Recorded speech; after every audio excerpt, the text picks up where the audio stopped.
আগামী মাসেই ভারতের মাটিতে হতে চলেছে একটা অন্যতম গুরুত্বপূর্ণ সম্মেলন, যার নাম হচ্ছে ব্রিক্স সাবমিট 2026, যেটা অনুষ্ঠিত হবে কোথায়? ভারতে।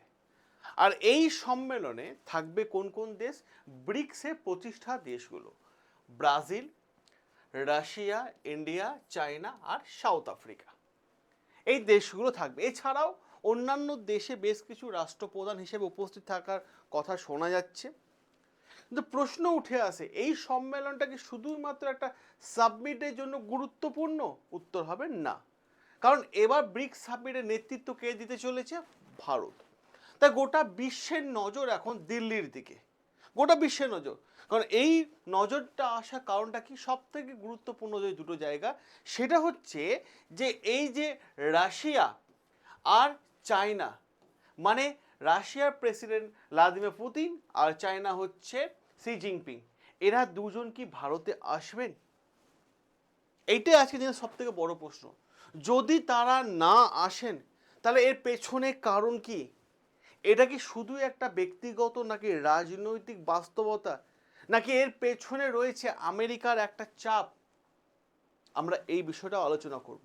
জাস্ট আপনারা একবার ভাবুন তো, ভারত যদি এমন একটা আন্তর্জাতিক মঞ্চে নেতৃত্ব দেয় যেখানে রাশিয়া, চীন, ব্রাজিল, সাউথ আফ্রিকা, একাধিক বড় বড় শক্তিশালী দেশ বসে আছে, তাহলে কি আমেরিকা চুপ করে বসে থাকবে? এই প্রশ্নটাই পুরো গল্পের আজকে মেন কেন্দ্রবিন্দুতে দাঁড়িয়ে আছে। তার আগে আমি আসি আপনাদের কাছে গুরুত্বপূর্ণ তথ্য ব্রিক্স সম্পর্কে আপনাদের দু চার কথা বলে দিই। দেখুন, ব্রিক্স জিনিসটা আসলে কি, অনেকে মাথার মধ্যে প্রশ্ন হতে পারে যে আসলে কি। কারণ অনেক দিন ধরে শুনছেন ব্রিক্স বিষয়টা। যেমন ধরুন, কারণ অনেকগুলোই বলা যাবে, ন্যাটো গ্রুপ বলা হয়ে থাকে, G7 গ্রুপ বলা হয়ে থাকে, G20 গ্রুপ বলা হয়ে থাকে, তেমনই ব্রিক্স একটা কয়েকটা দেশকে নিয়ে তৈরি করা একটা গ্রুপ। একটা সহজ উদাহরণ যদি দিই আপনাদের কাছে, বিষয়টা জলের মতো ক্লিয়ার হয়ে যাবে।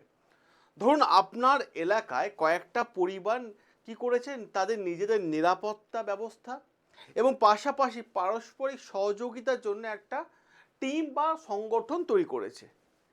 কিন্তু প্রশ্ন হচ্ছে, এখানেই প্রশ্ন, একটা পরিবার একা থাকার যে ক্ষমতা, যতটা 10টা পরিবারের সঙ্গে একসঙ্গে থাকার ক্ষমতা, তার অনেক গুণ বেশি। এইটাই হলো ব্রিক্সের প্রধান কাজ, বা এইটা হচ্ছে ব্রিক্সের প্রধান সিস্টেম। এবার প্রশ্ন আসে যে ইউএসএ ন্যাটো থেকে ব্রিক্স, যদি সহজ ভাষায় আমি উদাহরণ দিয়ে আপনাদের বিষয়টা বলি, তাহলে আরও বিষয়টা আপনাদের কাছে জলের মতো ক্লিয়ার হয়ে যাবে। দেখুন, ন্যাটো বিষয়টা কি, আমরা যদি দেখি দ্বিতীয় বিশ্বযুদ্ধের পর আমেরিকা নিজের নেতৃত্ব তৈরি করলো একটা কি ন্যাটো গ্রুপ, যার মধ্যে 29টা দেশ আছে। এই দেশগুলোর সিস্টেম কি, যদি এক দেশে আরেক দেশকে হেল্প করা, এক দেশের ওপর হামলা হলে বাকি 28টা দেশ ঝাঁপিয়ে পড়বে, এরকম সিস্টেম আছে। অন্যদিকে সোভিয়েত ইউনিয়ন তৈরি করেছিল কি, ওয়ারশাও প্যাক্ট। একটা সহজ উদাহরণের বিষয়টা বুঝুন। একটা ধরুন, মানে আপনার পাড়ায় দুটো দল রয়েছে। এক দলের সদস্য বলল যে ভাই, আমাদের মধ্যে যদি কেউ সমস্যায় পড়ে, তাহলে একসঙ্গে সবাই এসে পাশে দাঁড়াবো, যেটা বলা হচ্ছে ন্যাটো গ্রুপ।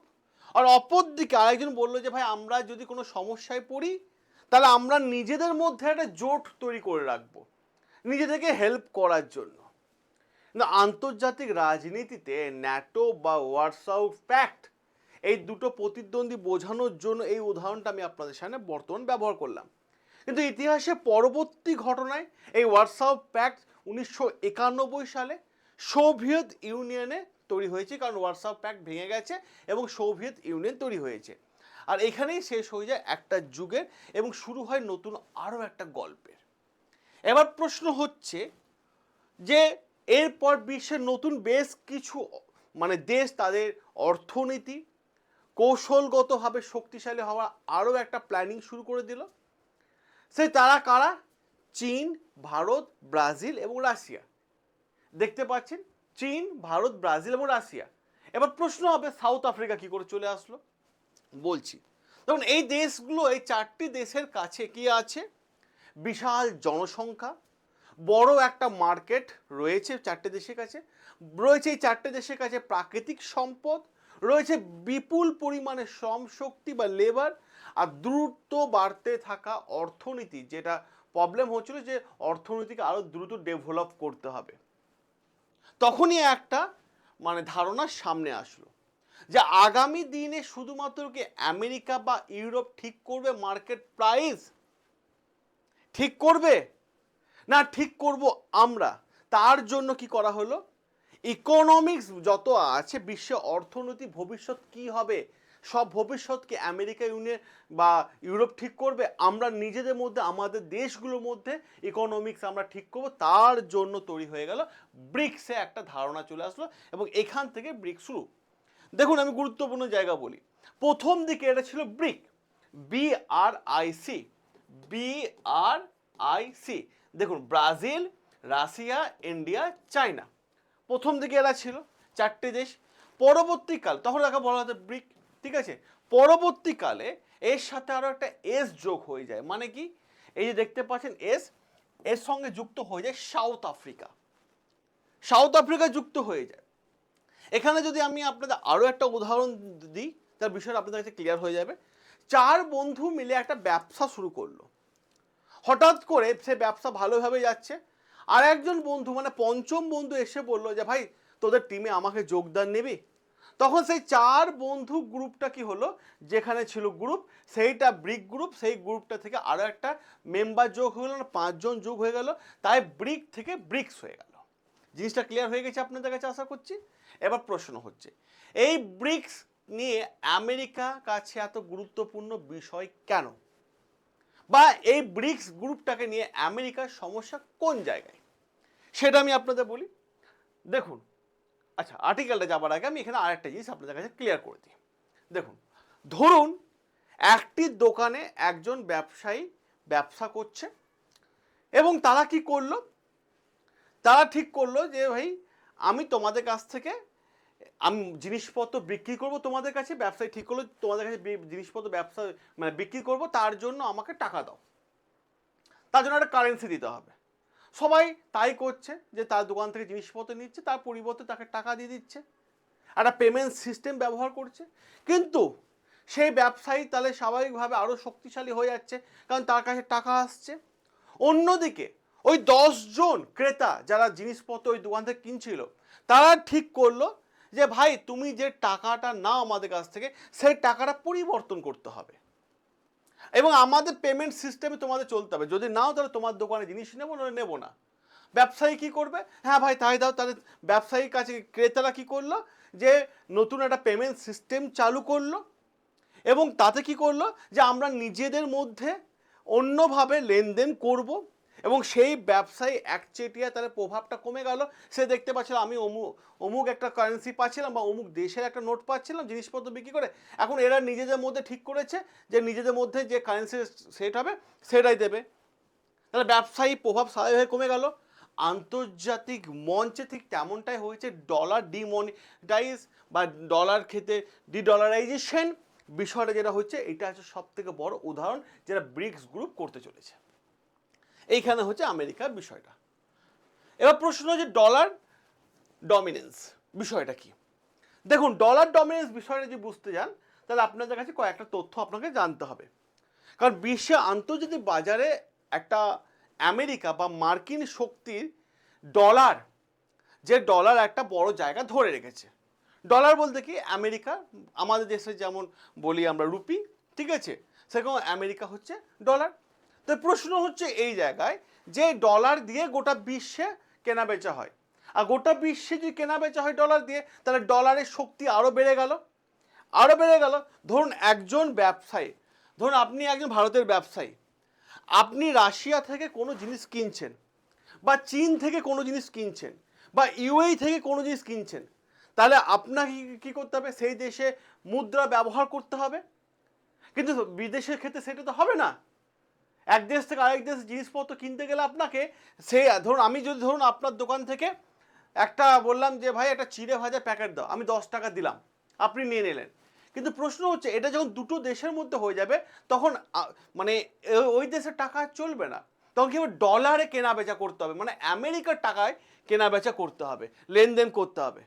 তাই স্বাভাবিকভাবে ডলার একটা গুরুত্বপূর্ণ জায়গা বা মানে গোটা বিশ্বের কাছে ডলার একটা ভূমিকা রয়েছে। তাহলে একবার ভাবুন, যদি রাশিয়া, চীন, মানে ব্রাজিল, ইউএই এদের নিজেদের মধ্যে বলে যে আমরা সবসময় ডলার ব্যবহার করব কেন, আমেরিকা মুদ্রা ব্যবহার করব কেন, আমরা আমাদের নিজেদের মধ্যে একটা পেমেন্ট সিস্টেম ব্যবহার কেন করতে পারবো না, এইখানেই বিষয়টা হয়ে যায়, তাহলে তখন কি হবে? তখন কি হবে? তখন ডলার মানে ডলার ডিডলারাইজেশন কিন্তু বিষয়টা কিন্তু হয়ে আসবে। এখানেই প্রশ্নটা উঠে আসে।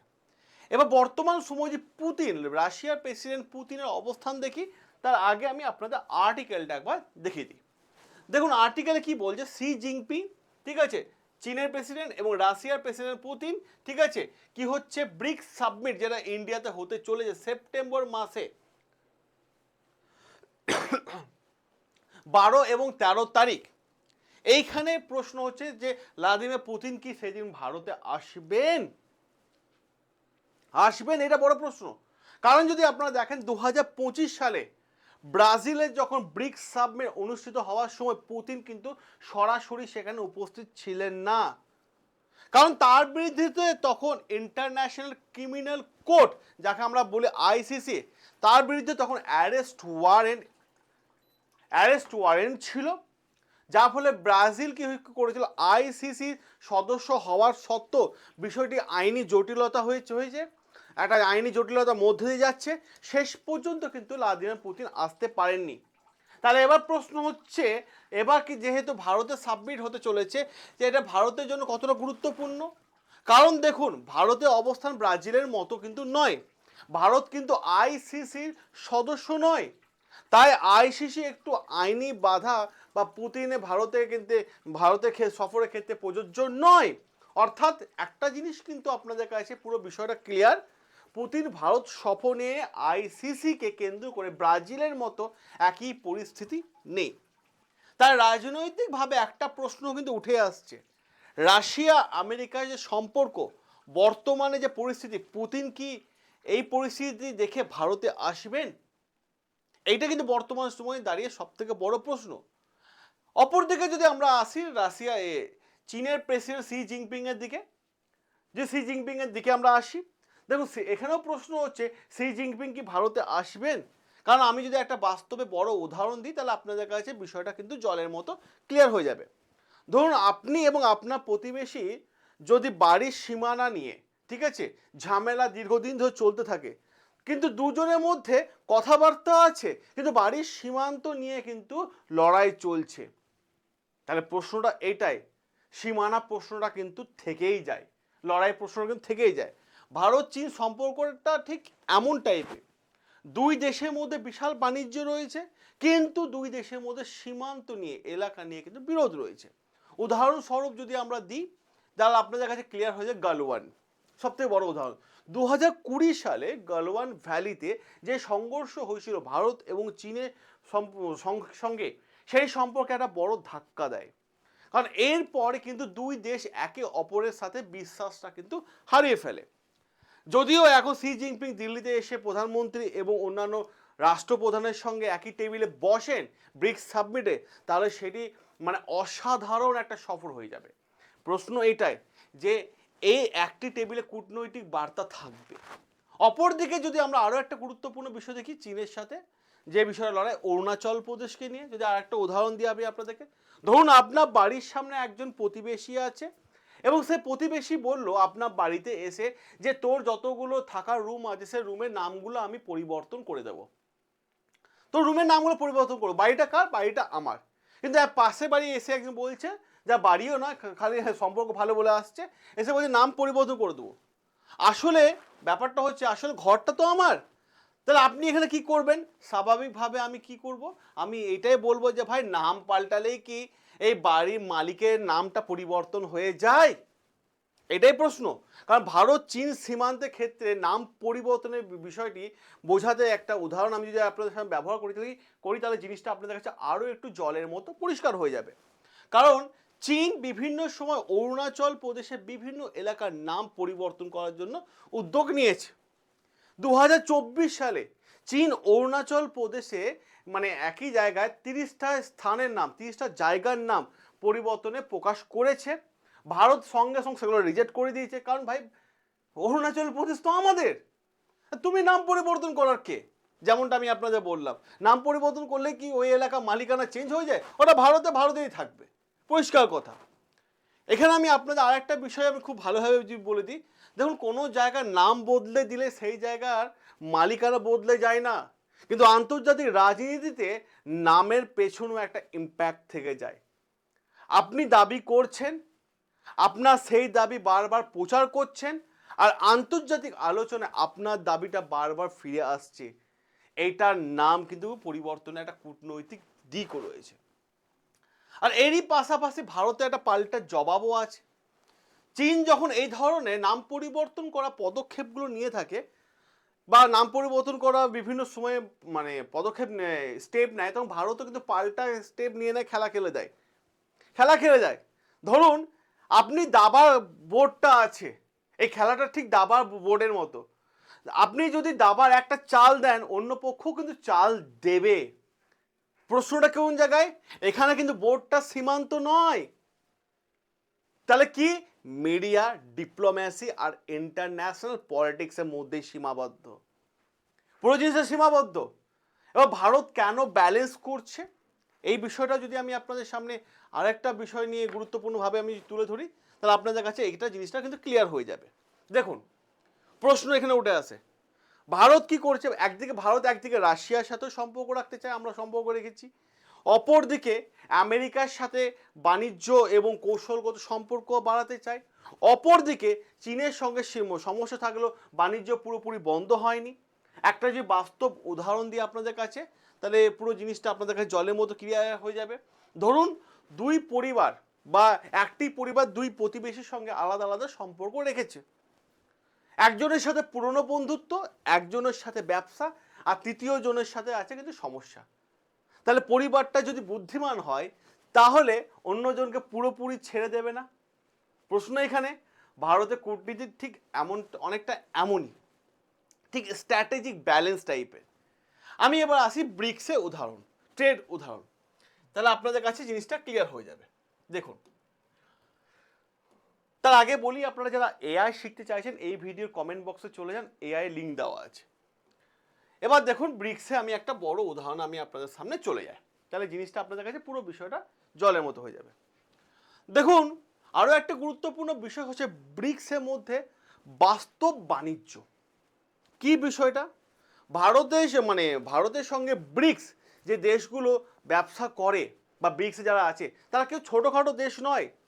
2026 সালে, হ্যাঁ 2026 সালে ভারতে কমার্স মিনিস্ট্রি অনুযায়ী, তথ্য অনুযায়ী বলা হচ্ছে যে ইন্টার ব্রিক্স যে ট্রেড হয়েছে 2024 সালে, সেখানে দেখা যাচ্ছে 1.7 ট্রিলিয়নে পৌঁছেছে। যেটা যদি আমরা বলি আপনাদের কাছে, মানে আগের থেকে 2023-এর থেকেও কিন্তু বলা হয়ে থাকে যে 84 গুণ বেশি। এর পেছনে কি আছে? বিশাল বাস্তব অর্থনীতি, বাস্তবে বিশাল অর্থনীতি। তার জন্য ডোনাল্ড ট্রাম্পের চিন্তায় হাত পড়ে গেছে যে এবার কি ডলারকে রিপ্লেস করতে চলেছে এই ব্রিক্স গ্রুপ। কারণ ব্রিক্স গ্রুপ বারবার দাবি জানিয়ে এসেছে যে তারা তাদের নিজস্ব কারেন্সির মাধ্যমে ব্যবসা করতে চায়, ডলার ছাড়তে চায়। এবার প্রশ্ন হচ্ছে, বিশ্বের বিভিন্ন দেশ ডলার ছাড়তে চাইছে কেন? কারণটা আমি আপনাদের বলি। তার পেছনে বড় একটা লজিক আছে বা কারণ আছে। আপনারা দেখেছেন যখন ইরানের সঙ্গে যুদ্ধ, যদি ইরানের সঙ্গে যুদ্ধে বহুকাল আগে আমেরিকা কি করেছে, ইরানের যত ডলার ছিল, সম্পদ ছিল বিদেশে, সমস্ত ফ্রিজ করে দিয়েছে, বলে ওই ডলারগুলো কোনো মূল্য নেই, কাগজের টুকরো। সেম অ্যাজ করেছে রাশিয়ার সাথে। রাশিয়ার যত সম্পত্তি ছিল, ডলার ছিল, সব বলে দিল বেকার, কাগজের টুকরো। তাই ব্রিক্স গ্রুপ চাইছে যে তাদের নিজস্ব একটা কারেন্সি হোক। আপনি যদি ভাবেন ব্রিক্স গ্রুপে শুধুমাত্র 5 জন দেশের রাষ্ট্রপ্রধান একটা টেবিলে বসে ছবি তোলার জন্য আসছে, তাহলে আপনি ভুল ভাবছেন। কারণ এর পেছনে রয়েছে ট্রিলিয়ন ডলারের একটা ব্যবসা, ট্রিলিয়ন ডলারের ব্যবসা। কারণ প্রশ্ন হচ্ছে ব্রিক্স চেয়ারশিপ কি ব্যাপারটা। 2026 সালে ব্রিক্স সাবমিট বা ব্রিক্স চেয়ারশিপের অধীনে একাধিক গুরুত্বপূর্ণ বৈঠক বা একাধিক গুরুত্বপূর্ণ পয়েন্ট নিয়ে আলোচনা হতে চলেছে। সবার প্রথমে যদি দেখা যায়, এনার্জি মিনিস্ট্রিতে মিটিং বিষয়টা কি হয়েছে, 2026 সালে জুন মাসে গুরগাঁওয়ে ব্রিক্স মিনিস্ট্রি মিটিং অনুষ্ঠিত হয়েছিল, এই বছরই হয়েছিল। তখন কি দেখা গেছে, সেখানে এনার্জি কর্পোরেশন এবং স্মার্ট গ্রিড নিয়ে বিশাল রকম একটা আলোচনা কথা কিন্তু সামনে আসে। এরপর জুলাই মাসে বেঙ্গালুরুতে, এই বছরই জুলাই মাসে বেঙ্গালুরুতে কি হয়েছে, ব্রিক্স ন্যাশনাল স্ট্যান্ডার্ড বডি তৈরি হয়েছিল, বৈঠক বসেছিল, রাষ্ট্রপ্রধানরা তাদের নিজের সাবমিট হওয়ার প্রচুর কাজ তারা একে অপরের কাছে রেখেছে। এরই পাশাপাশি একটা জিনিস কিন্তু ক্লিয়ার, রাষ্ট্রপ্রধানরা শুধু শেষ দিন এসে সিদ্ধান্ত করবে এমনটা নয়, তাদের কাছে আগে থেকে পুরো টিম মাঠে রাখার জন্য, প্রস্তুত করার জন্য বলে দেওয়া হয়েছে যে ভাই যখন 12 এবং 13 তারিখ সেপ্টেম্বর মাসে মিটিং হবে, যেন সমস্ত কিছু যেন পুরো টিম যেন রেডি থাকে। কিন্তু আসল প্রশ্ন কোন জায়গায়, পুতিন কি আসবেন, এটা গুরুত্বপূর্ণ। শি জিনপিং কি আসবেন, এই উত্তরটা আমি দিচ্ছি আপনাদেরকে। দেখুন ব্রিক্স গ্রুপে যদি আমরা দেখি, দেখুন ব্রিক্স গ্রুপ 2010 সালে গুরুত্বপূর্ণ জায়গা, ঠিক আছে, কি হয়েছিল, আফটার নিউক্লিয়ারেশন অফ সাউথ আফ্রিকা।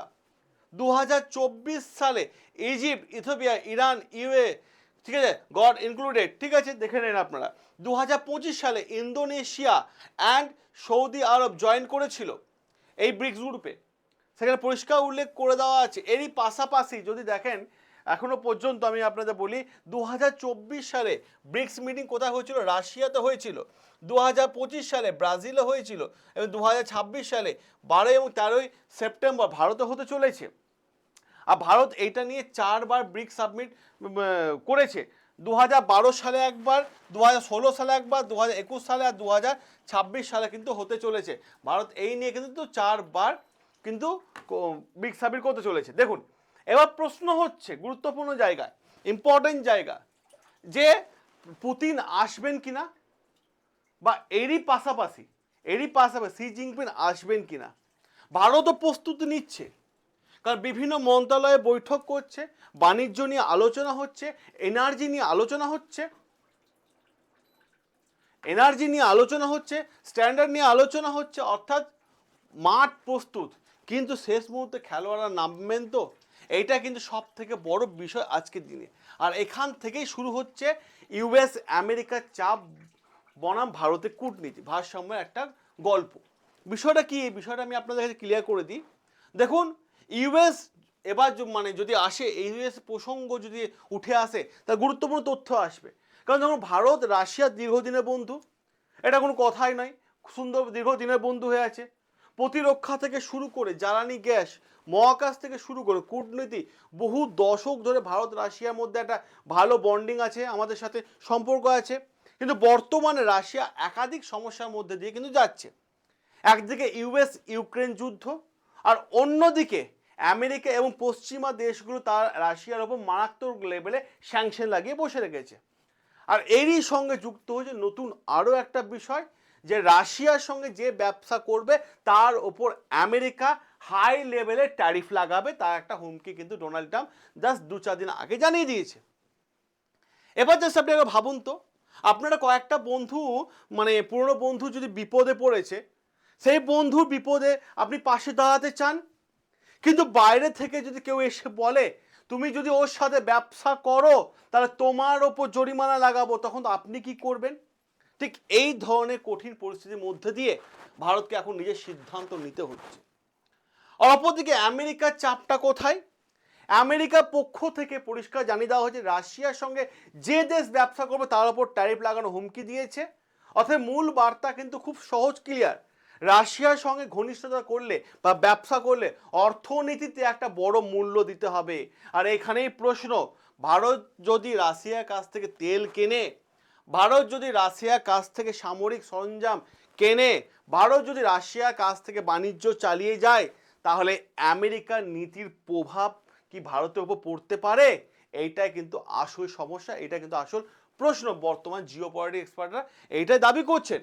কারণ আপনারা যদি দেখেন, আপনার খুব গুরুত্বপূর্ণ জায়গা, রাশিয়া ইউক্রেন যুদ্ধ একটা দীর্ঘ সময় ধরে চলে আসছে, 2024 সাল থেকে চলে আসছে।